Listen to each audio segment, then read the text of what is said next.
It's nice to remind yourself that you're writing a fiction novel and that if you get stuck at any point, well, you can just make it up.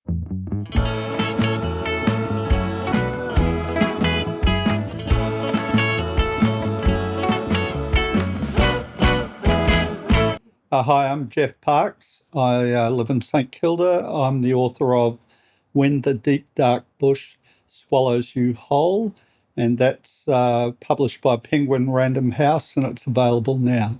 My book is about a Finnish backpacker. It's set in rural New Zealand in the centre of the North Island. And this lady, Sanna Sovanen, is working in a shearing gang. The story's told over 2 summers. So the first summer is the shearing season leading up to her disappearance at the end of the season.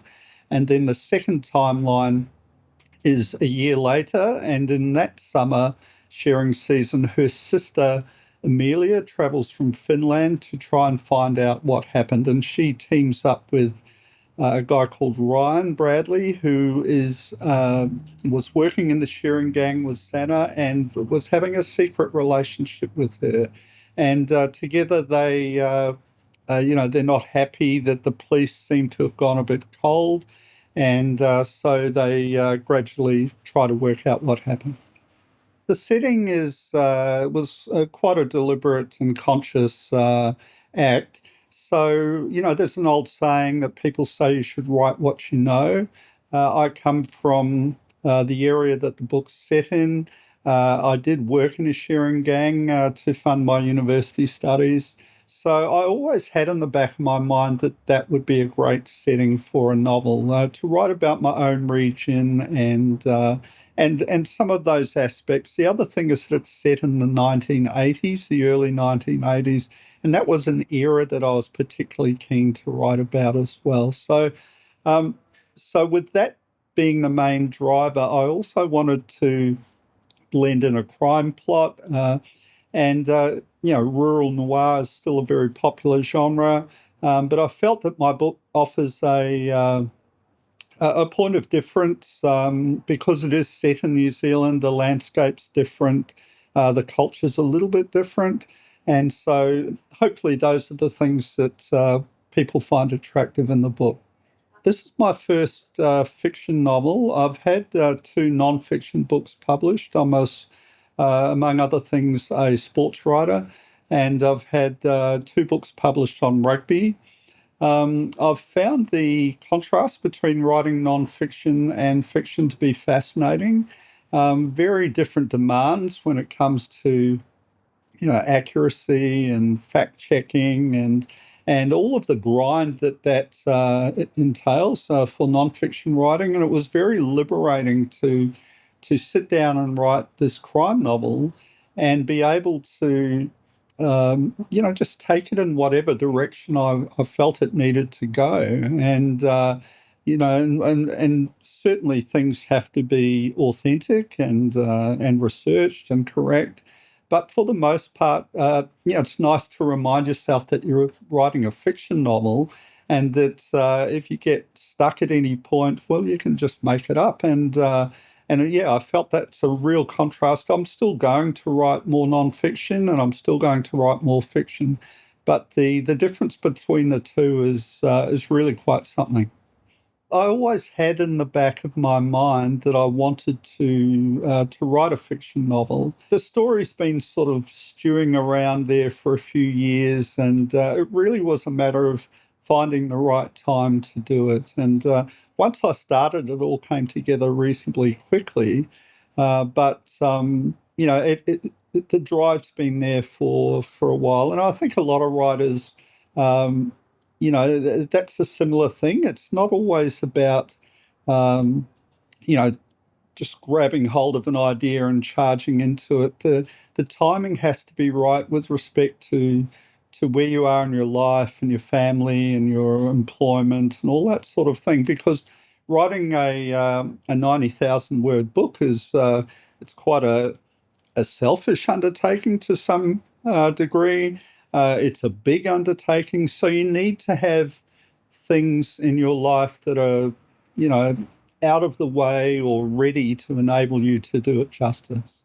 I have a couple of business interests. I do the sports writing. I've been a sports writer now for around 13 years. I write a weekly opinion column.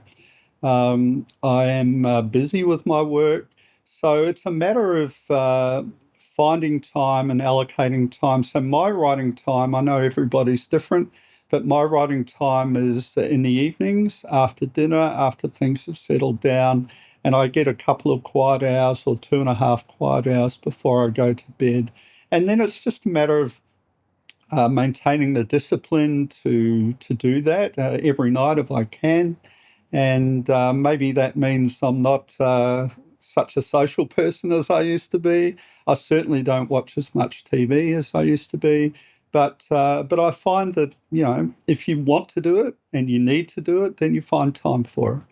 In terms of writing fiction, there were some surprises and some things that you learn. I think, for me, I'm learning all the time. Um, it's only my first novel, and I actually have just completed the first draft of the second book, and it's interesting to look at the contrast between the process of doing both of those and mistakes that I've made in the first book that. Hopefully I've avoided in the second. I think the thing that I've most noticed or learned is that the writing it invariably improves the more times you touch it. And so I might write during the evening. The first thing I do the next night is go through what I've done the night before. And then maybe at the end of a week, I'll go through what I've written in that week. So it's already getting 2 touches there. And that might be in a structural sense, or it might be in a line by line sense, or grammar, or whatever it is. But as long as you're continually improving it, and I've certainly found, it's very tempting when you finish something, you want to send it off to your agent and get it to the publisher and get it out there. But invariably, the more times you work on it, the more times you revisit it, the better it gets. And that's something that I've certainly learned. So my question is, what is your favourite place in all of the world? So my favourite place is near where this novel is set, in the centre of the North Island. It's in the what's known as the Tongariro National Park in the middle of the North Island in New Zealand. Uh, some people might know it as a setting for Lord of the Rings. There's a volcano there that was used called Mount Doom in that series. Um, it's an area where I used to go as a child when we were at school with our parents. They would take us up there, the ski fields there. But also in the summer, we had school camps there. We worked on pathways and things like that. And then later in school, we were allowed to finish early 1 day a week in the winter. Finish school at 11:30, something like that. We'd be up on the mountain by 12:30, all ready to go, and we'd have the afternoon skiing. So it was really quite a privileged uh, lifestyle for a young person. And then later in life, even though I live here in Melbourne, whenever I go back there, I always like to spend time in the national park there. There's lots of beautiful walks. It's up over the Tongariro crossing. It's a world famous walk over a volcano. But there's all sorts of beach forests and creeks and things like that. So it's a beautiful area. And it's something that, even though I've lived in Australia for a long time, I'll always remain connected to.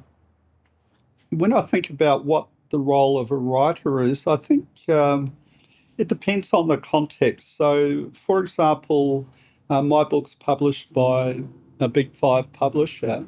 Um, so my role as a writer is to produce a great book that people want to read and enjoy and tell their friends and family and so on.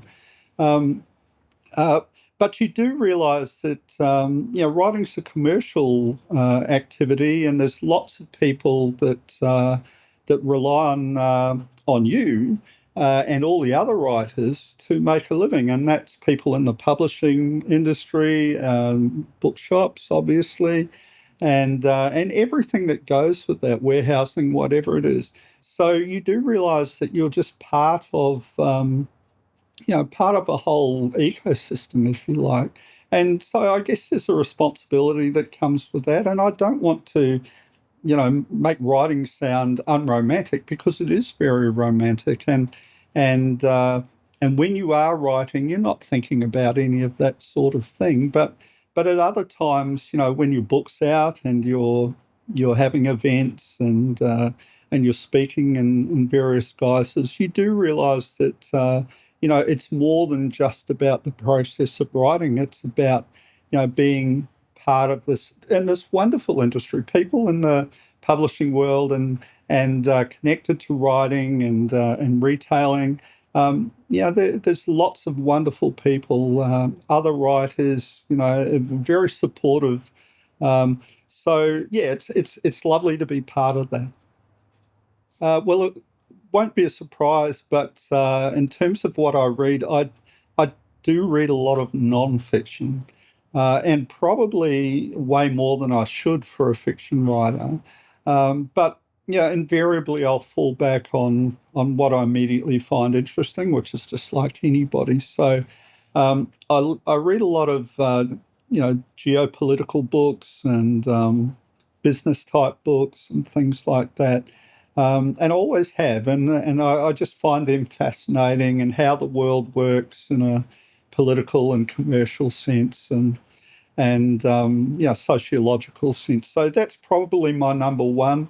When I decided I was going to write a crime novel, I definitely crammed a whole lot of crime novels in, and for the most part, it's really enjoyable, and it was helpful.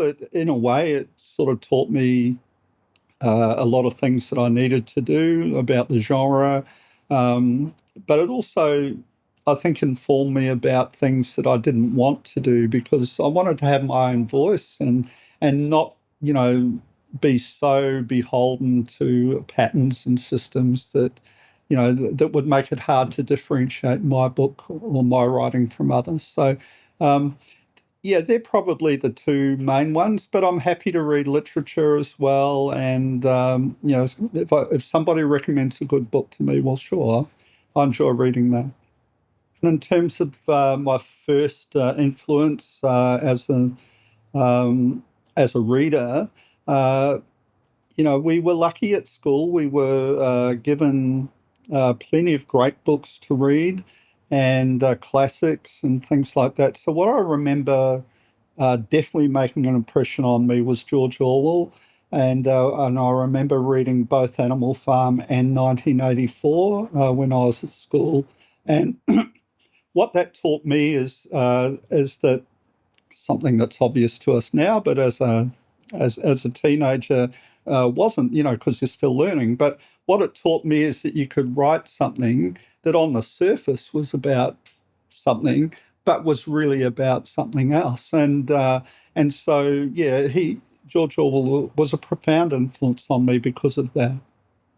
What is next for me is a follow-up novel to When the Deep Dark Bush Swallows You Whole.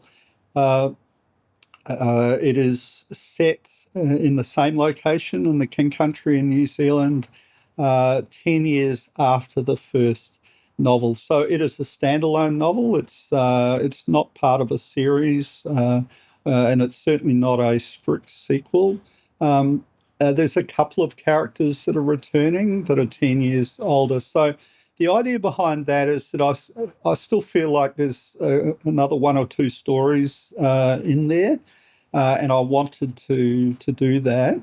Um, but I didn't want to create a rod for my own back and start anything that was too sequential. So for people new, they can read the second book when it comes out, I guess sometime next year. and there's no spoilers. They'll be able to read the first book after. But for people that have read the first book, the second book will make a lot of sense to them. And certainly that's the plan anyway. Thank you very much. I hope that's okay.